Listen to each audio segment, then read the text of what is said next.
학습에 앞서 학생들은 논문을 작성할 때 어떤 고민을 하는지 확인해 볼까요? 교수님, 국내에서 연구 논문 때문에 굉장히 큰 사건들이 있는데 연구 논문 작성과 어떠한 연관이 있나요? 교수님, 예술 분야에서는 표절 시비가 많은데 연구 논문도 마찬가지인가요? 교수님, 논문 작성에 있어서 어떤 마음가짐이 필요한가요? 학생들의 고민에 대해서는 잘 확인하셨나요? 해당 질문에 대한 답변은 본 강의를 통해서 알아보도록 하겠습니다. 이번 시간에는 글쓰기 윤리에 대해서 살펴보겠는데요. 실제로 우리가 많이 알고 있듯이 표절이라는 부분이 굉장히 중요한 의미를 갖게 되겠습니다. 그래서 표절이란 무엇인지, 그리고 이러한 표절들에는 어떠한 종류들이 있는지, 그리고 마지막으로는 우리가 연구를 함에 있어서 또는 글을 씀에 있어서 이러한 표절을 어떻게 피할 수 있는지에 대해서 알아보도록 하겠습니다. 이번 시간에는 저희들이 글쓰기 윤리에 대해서 살펴보도록 하겠습니다. 우선 표절이란 무엇인가, 그동안 사실 저희들이 미디어에서 많이 듣고 또 문제점들을 보셨을 텐데요. 표절이라는 것은 다른 사람이 창작한 저작물의 일부 또는 전부를 사용해서 마치 자신의 창작물인 것처럼 발표하는 행위, 즉 도용하는 것을 말을 하죠. 법적으로 잘못됐다는 말씀 드리는 겁니다. 보통 학문이나 예술의 영역에서 출처를 충분히 밝히지 않고 다른 사람의 저작을 차용하는 행위를 일컫는 것입니다. 그렇다면 우리는 왜 표절을 지향해야 하나? 그 이유 중에 하나가 예술을 하는 사람들이 작품 하나를 만들어내듯이 저희도 연구를 하는 것은 연구 행위로서 어떤 연구 작품을 만든다고 저는 표현을 하고 싶은데요. 그렇다면 그 연구를 했던 사람에게 크레딧이 돌아가야 됩니다. 그런데 그 크레딧을 이러한 왜곡과 속임의 의도가 개입된 행위이기 때문에, 즉 학술적인 갈취행위다라고 말을 할 수가 있겠습니다. 크레딧 러버리라고 말을 하죠. 그래서 이러한 표절은 실제로 같은 연구를 하는 동료 학자들의 신뢰와 의식을 붕괴를 시키게 됩니다. 사회적인 문제를 일으키게 되는 거죠. 그러다 보면은 사회적으로 저희 과학에 대한 불신을 만들어내서 이 신뢰도를 낮추는 그런 역할을 하기 때문에 저희들이 스스로 굉장히 조심해야 될 부분이라고 생각을 합니다. 표절에는 여러 가지 유형이 있게 됩니다. 우선 아이디어 표절을 살펴보겠습니다. 아이디어 표절이라 함은 타인의 고유한 생각이나 연구 착상, 분석 체계나 방법과 같은 것들을, 그리고 이러한 논문의 전개 방식을 출처 표시 없이 사용을 하게 됩니다. 즉 다시 말해서 본인의 연구 논문을 다른 사람이 읽고 있다면 독자들은 지금 이 글들이 모두 나의 것이라고 생각을 하게 됩니다. 그런데 만약에 우리가 이러한 글들을 출처 없이 사용을 하게 된다면 혼돈을 야기시키고 또는 왜곡된 행위로 간주되어지는 결과를 낳게 되는 것입니다. 또 우리가 논문 심사를 하다 보면 아주 중요한 유형의 표절이 나타나게 되는데요. 이 발견의 신규성 문제입니다. 다시 말해서 사람들이 보통 클레임을 할 때 이것은 세상에서 가장 첫 번째로 밝혀진 연구 결과이다 라고 한다면 저희들 심사자, 편집자 입장에서는 그게 옳다는 것을 판단을 해야 됩니다. 만약에 그렇지 않다면은 이것도 표절의 일부가 되기 때문에, 그래서 사실은 세계에서 최초다라는 이런 표현을 쓸 때는 굉장히 조심스럽게 해야 됩니다. 그리고 또 서론에서 우리가 그 논리적으로 우리의 연구 목표를 이야기할 때 다른 사람들의 연구를 소개를 하게 되는데요. 이렇게 다른 문장의 주장을 소개를 하면서 인용을 해주지 않는다면, 즉 레퍼런스에 적어주지 않게 된다면 이것 또한 아이디어 표절이 되는 것입니다. 다음은 텍스트 표절에 대해 살펴보도록 하겠습니다. 타인의 저작물의 전부 또는 일부를 그대로 또는 형태만 조금 바꾸어서 사용하는 경우가 되겠습니다. 몇 가지로 나누어질 수가 있는데요. 우선 복제, 그래서 그대로 옮겨쓰기, 즉 타인의 단어나 문장을 그대로 가져와서 쓰는 행위입니다. 그 다음에는 짜집기 표절이 되겠는데요. 이거는 여러 타인의 문장을 조금씩 가져와서 그냥 짜집기만 하게 됩니다. 즉 논문으로서 자기 주장을 하는 가치를 상실하게 되는 것이죠. 다음은 말 바꿔쓰기 표절. 이거는 타인의 글과 동일한 부분이 발견이 되어진다면 이거는 분명히 말 바꿔쓰기 표절이다라는 그런 의심을 받게 됩니다. 그래서 타인의 연구를 소개를 할 때는 자신의 주장을 전개할 때 반드시 어떤 논문에 어떤 사람들, 어떤 연구팀들이 이러한 내용과 아이디어를 가지고 했다는 것을 분명히 밝혀줘야 됩니다. 그리고 자신만의 언어와 문장으로 잘 바꾸어서 써주는 것이 중요합니다. 복제 예를 보고 계시는데요. 실제로 여기 보시면은 여기에 보시는 바와 같이 이렇게 지금 서로 다른 그런 연구 논문임을 알 수가 있습니다. 그럼에도 불구하고 내용에 있어서는 굉장히 거의 정확하게 중복이 되는 것을 볼 수가 있습니다. 즉 동일한 연구 내용의 글들을 복제를 한 그런 케이스가 되겠습니다.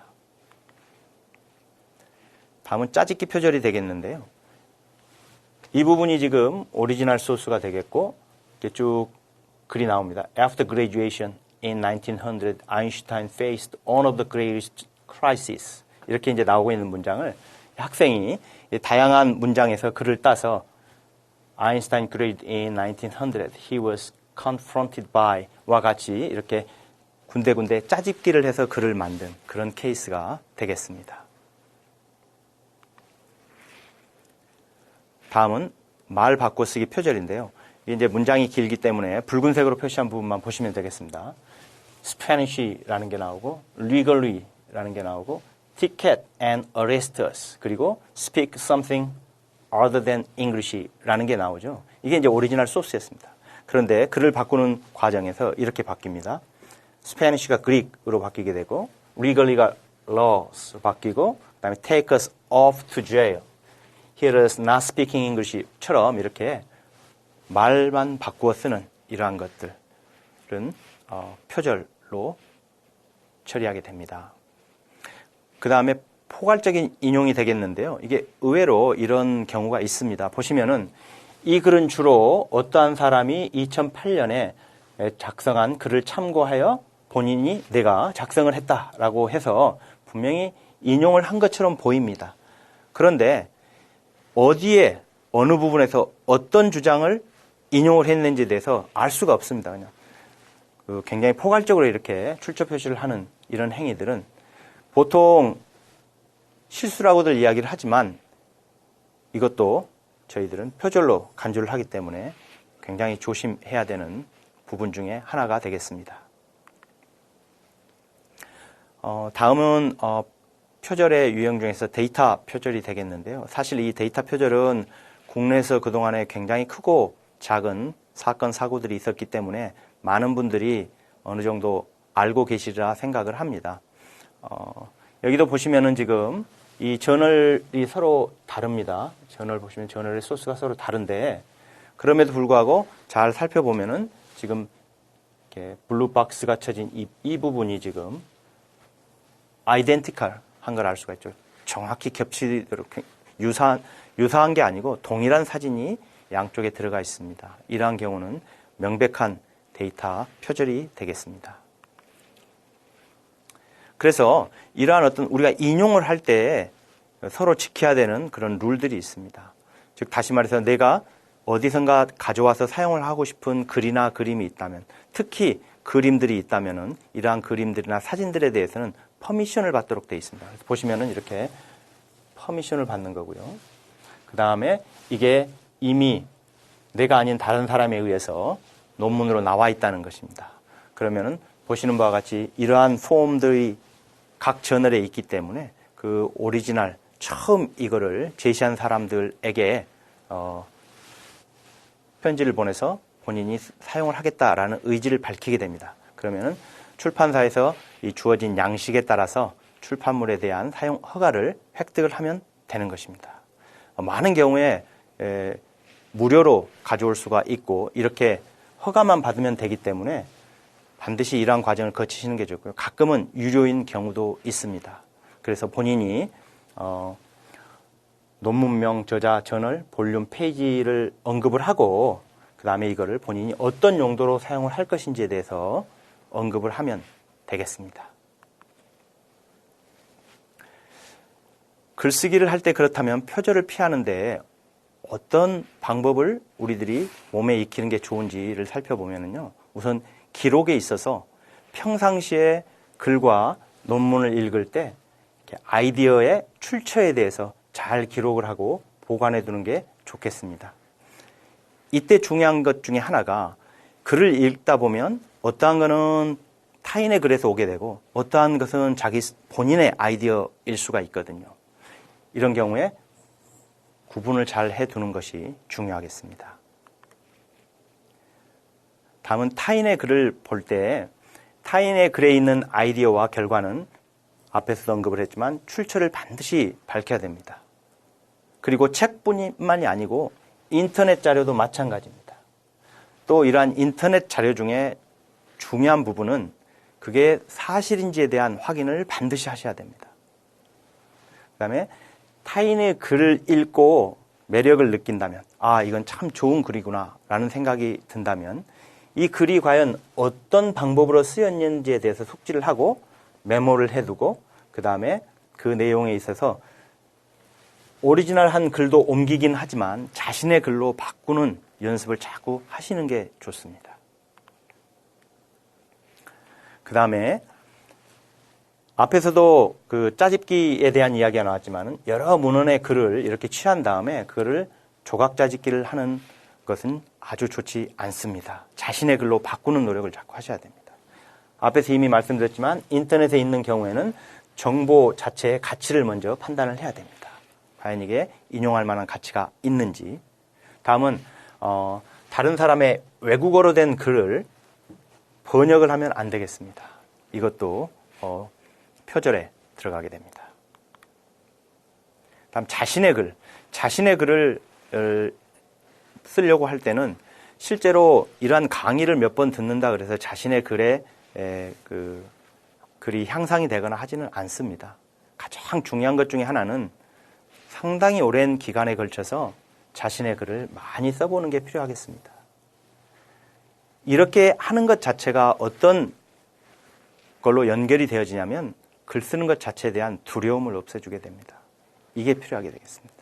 다음에는 정확하고도 간결하게 쓰도록 해야 됩니다. 다음에 여러분 어렸을 때부터 사용하던 이러한 사전들을 충분히 효율적으로 활용을 하는 게 좋겠습니다. 다음에는 다른 논문과 서적의 그림 그리고 그래프 이러한 것들을 사용을 할 때는 앞에 보여드렸던 퍼미션을 가지고 그 허가를 반드시 받도록 해야 됩니다. 보통 원저자나 출판사가 저작권을 가지고 있습니다. 다음 자기 표절과 중복 출판에 대해서 알아보도록 하겠습니다. 타인이 아니고 자신의 논문인데도 자신의 논문과 상당 부분 겹치는 내용을 다시 출판하는 것도 표절이라고 저희들이 이야기를 합니다. 자기 표절은 자신의 글의 일부를 다시 쓰는 경우가 되겠고요. 중복 출판 또는 이중 게재는 글과 데이터가 상당히 많이 중복이 되어지고 새로운 논문으로서의 가치가 없는 것을 말을 합니다. 중복 출판에는 세 가지 대표적인 유형이 있습니다. 분할 출판, 덧붙이기 출판, 번역 출판이 있게 되겠는데요. 분할 출판은 이것도 마찬가지로 지금 서로 다른 그런 저널이 되겠는데 여기에 이 윗부분만 읽었을 때는 크게 겹치지 않는 것처럼 보일 수도 있습니다. 하지만 그 내용을 보시면 알 수가 있는데요. 이 실험 방법만 하더라도 상당히 서로 겹쳐 있는 것을 알 수가 있습니다. 그런데 실제로 이렇게 그 결과들을 보게 되면 이 부분의 결과가 그대로 옮겨져 와 있는 것을 알 수가 있게 됩니다. 이 하나의 표 2에 있던 것들이 4와 5로 이렇게 분할 출판. 그래서 두 개로 나누어져서 결과를 작성을 했고 이렇게 두 개의 논문으로 작성이 되어진 그런 경우 표절이 되겠습니다. 다음은 논문 덧붙이기가 되겠는데요. 이게 지금 논문을 발표를 했는데 그를 기간이나 대상만 더 키워서 비슷한 논문으로 계속 발표하는 이런 경우는 저희들이 부적절한 행위로 간주를 합니다. 예를 들어서 20명을 대상으로 연구를 수행해서 결과를 발표하고 연구 논문을 발표했는데 수만 늘려서 100명을 대상으로 조사한 결과, 이러한 것들은 저희들이 부적절 행위로 생각을 합니다. 그리고 또 초등학생을 대상으로 연구를 했습니다. 설문조사를 하고 이러한 조사 결과를 연구 발표를 했는데 동일한 조사를 다시 또 중학생이나 고등학생을 대상으로 해서 결과를 발표했다. 이러한 것도 저희들이 부적절한 그런 행위로 간주를 하게 됩니다. 그런데 이러한 결과들이라 할지라도 이 새롭게 한 이러한 조사가 앞의 연구 결과하고는 상반되게 그리고 충분히 논리적으로 근거가 있다고 한다면은 이러한 것들은 연구 논문서의 가치를 저희들이 부여합니다. 글씨가 좀 작긴 하지만 여기서는 이미 이제 저희들이 신문지상에서도 보았던 것처럼 이렇게 논문이 한 8편 정도 되는 논문들을 철회를 했다. 즉 다시 말해서 그 상당히 많은 논문들이 이미 영어나 다른 나라 언어로 발표되어졌던 것들을 국문으로 바꿔서 다시 번역 출판을 한 그런 경우들이 있었습니다. 지금은 많지 않지만 이러한 것들은 이종 언어 간 중복 계제로 저희들이 표절로 간주를 하게 되겠습니다. 이러한 표절들을 처음부터 생각도 하지 않는 게 좋은 이유 중에 하나가 지금은 소프트웨어가 굉장히 발달이 되어져서 예전하고는 다르게 보시는 바와 같이 크로스체크이라든지 카피킬러라든지 이러한 소프트웨어가 굉장히 잘 발달되어 있습니다. 여기 지금 보시고 계시는 게 지금 크로스체크이라는 것인데요. 보시면 크로스체크에서 77%다라고 이야기를 하는 게 내가 가지고 있는 또는 심사를 할 논문을 이 소프트웨어에 주게 되면 PDF나 워드 포맷을 주게 되면 이렇게 퍼센트로 이야기를 해줍니다. 이 논문은 지금 현재 지구상에 존재하는 디지털화 되어져 있는 모든 자료들을 비교를 했을 때 특정한 논문과 77%가 중복이 됩니다라는 말. 이 정도 되면 이거는 거의 표절입니다. 거의 100% 표절입니다. 따라서 다음은 이러한 것들도 카피킬러라 그래서 이러한 것들이 국내 또는 국제적으로 이러한 소프트웨어가 존재를 하기 때문에 여러분들은 이러한 표절에 대해서는 절대 안 된다라는 생각을 연구를 시작하기도 전부터 가지고 있는 게 좋겠습니다. 이런 표절을 피하기 위해서 몇 가지 알아두면 좋은 것들이 있는데요. 주제에 대해서 누구보다도 많이 알고 있어야 됩니다. 즉 다시 말해서 가설을 세워가는 데 있어서 이론이 필요하게 되는데 그 이론들은 실제로 내 머릿속에서 나오는 게 아니고 다른 사람들이 이미 만들어 놓은 것들을 근간으로 해야 됩니다. 즉 이러한 것들만이 자주적인 글쓰기 그 다음에 배경 지식에 대한 자신감을 갖도록 해줍니다. 이러한 것들을 하기 위해서는 당연히 관련된 수많은 논문과 글을 읽고 이러한 것들을 자기 주장으로 만들어야 됩니다. 그리고 어떤 글이 마음에 들었다 그래서 그것을 그대로 사용하는 것은 유혹입니다. 이러한 유혹을 과감하게 떨쳐버릴 수 있어야 되고요. 저희들이 보통 이야기를 할 때 만약에 이러한 표절이 발각됐을 때 올 수 있는 그런 상황을 생각한다면 아마 어느 누구도 이러한 행위를 하지 않을 것으로 생각됩니다. 결론적으로는 자신의 생각에서 만들어진 주장과 논리를 적도록 해야 된다는 거죠. 오늘 학습한 내용은 잘 이해하셨나요? 학습한 내용을 토대로 문제에 대해 함께 고민해 보겠습니다. 동료 대학원생이 학위 논문 작성 과정에서 허위로 실험 결과를 만드는 등의 연구 부정 행위를 목격하였습니다. 어떻게 해야 할까요?